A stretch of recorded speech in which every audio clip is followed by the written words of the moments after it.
FOMO. These kids are going to the snow. Alright, see ya. Take care. Get back. What's he saying? What are you doing? He's taking a video. So those are the flatmates I keep talking about in my stories. It's actually Anthony's birthday and they're going to the snow. And I've just thought to myself, we have the house for 2 weeks and so much time, so much space. Anyway, we're doing something less fun. Just returning this, what's it? A duvet. Duvet, we're returning the duvet. I don't know why, it's faulty or like, I don't know, it's shit. So we're gonna return it and just get some food. And today, I'm just gonna try and get these Tomorrowland tickets. It's about as interesting as life gets.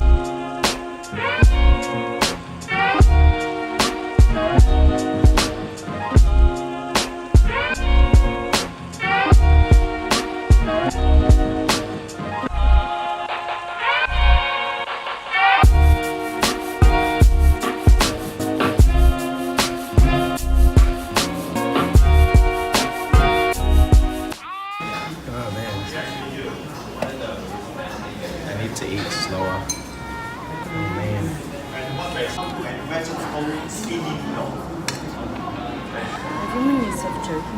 Oh, it's full.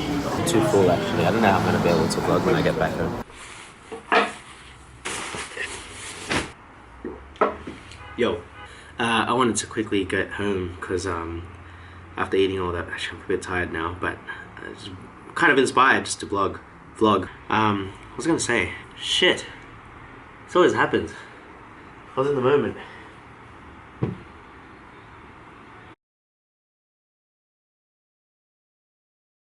You woke me up, I fell asleep. Yeah, no, I put an alarm on so that I could wake you up. You told me earlier. I need to go to the toilet. You have like 2 minutes. No, like toilet. First in, first served principle is applied. Who enters the queue first gets the chance to buy tickets first. Yeah, there's no timer. Like, should I refresh and then you stay? So one refresh, one... The thing is, it seems like who enters the queue, so I feel like you're going to lose the position. Yeah. Alright, so while we're waiting for the Tomorrowland tickets, I just had a burst of energy.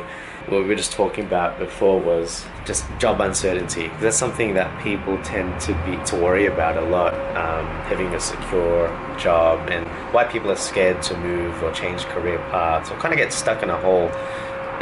Sadly, even when you're in a place that you don't want to be, some people will stay in that position out of just, I guess fear. Would you say fear? Bit of fear, like if people are just fear of change. My job now, like I mentioned, it was a 4-day contract and I've been there for about 5 months now. Before that, so I had my first job in London, that was back in April or whatever. I worked at a tech startup for a bit and then the first company asked for me again. So that's the timeline.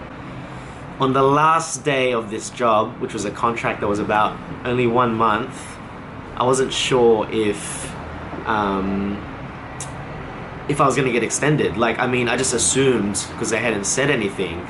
And on my very last day at work, which I didn't know was my last day, one of the staff was like, "Hey, how long are you gonna be with us? Are you with us still till next week?"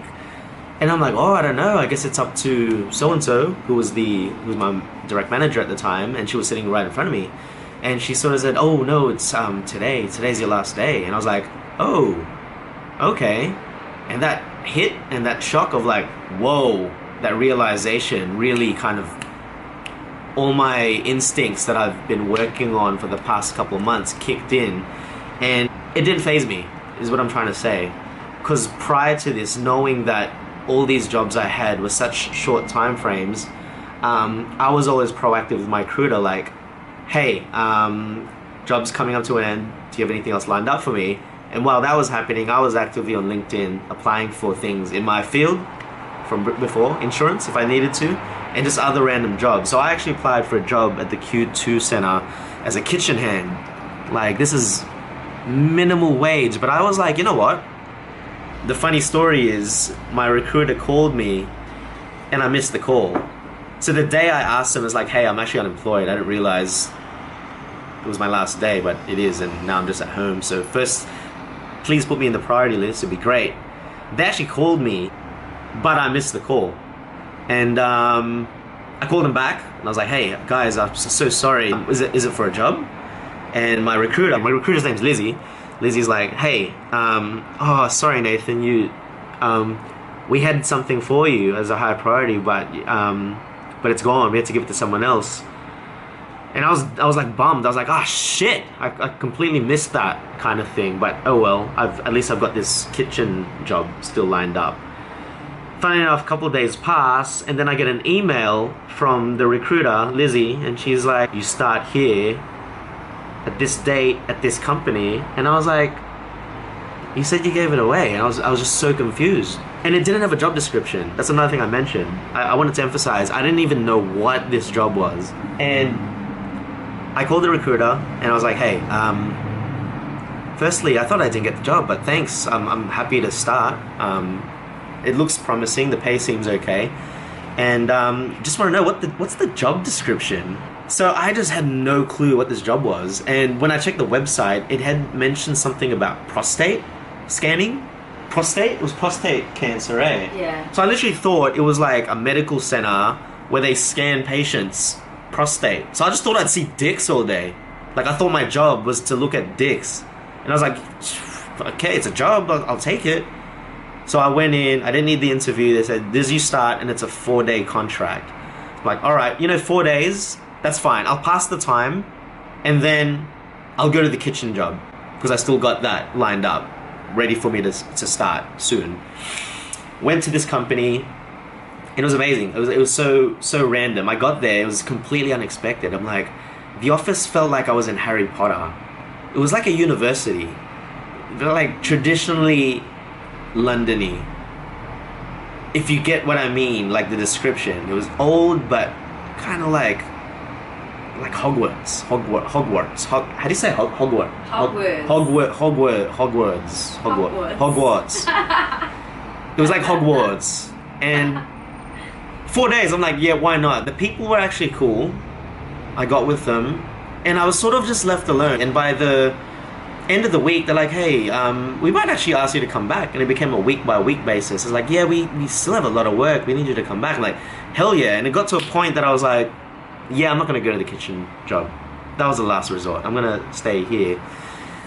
And it got to a point where this job was like, I didn't even see the person I was reporting to anymore. They were like quite happy with how I was progressing, and sort of left me be flexible with how to work my own way.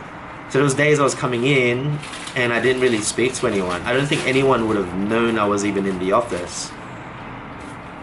Oh shit, the battery's low. It got to a point that they weren't even managing me. They were just happy with me to work. They left me be. This guy knows what he's doing.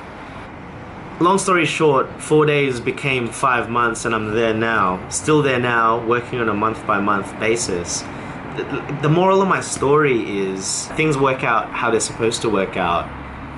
And even now it's uncertain. Like, I don't know how long this setup is gonna be with my current employer, where I'm gonna have the time to do my thing, and just as long as I log my hours, I'll have enough to pay rent, do a bit of travel.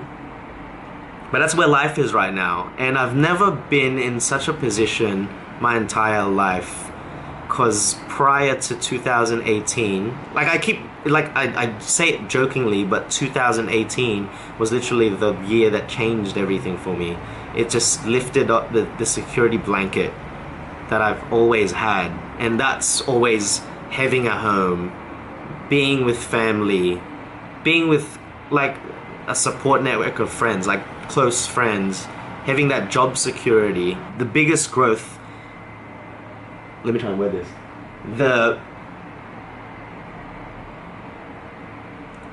The biggest growth? What are you trying to say though? I'm trying to say that, like, when you're like left alone, when you're like the growth, the biggest, like the most, when you have to, when you just have to, you have no other choice. That's when the most, like, what's this? Did we get the tickets? No, we didn't. What the fuck am I trying to say? yeah, the biggest form of growth is when you're Yeah, you're left by yourself. You're just like when you're forced to kind of thing. When no one else is gonna do it for you. When you left, yeah, exactly what she said. When you're out of your comfort zone, that's where that is the biggest potential for growth. Is what I'm trying to say. That's the biggest potential for growth. Like, I have not grown as much as I have in the past year than I have in the last 10 years before that. It's true. It's true. I'm not trying to be like an inspirational guy. Yeah, no. But I'm just trying to say, like, that 1 year where I used to, like, before that, I used to live at home with my parents, get cooked food, laundry done for me. Okay, you do all that now, but I had 6 months that I had to do that by myself. But you get what I mean, like, you get what I mean. Okay, that's a good vlog. I think that was a good vlog.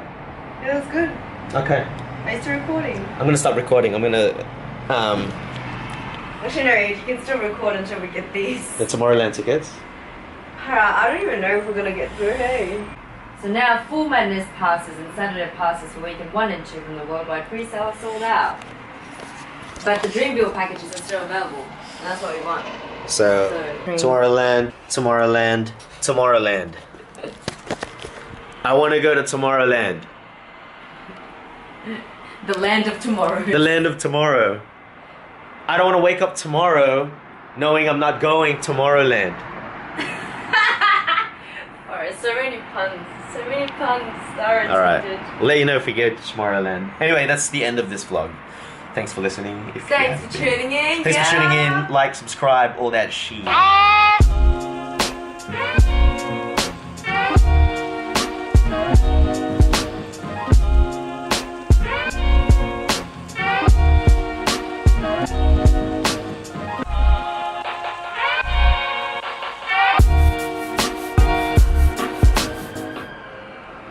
Oh shit! What? Are you serious?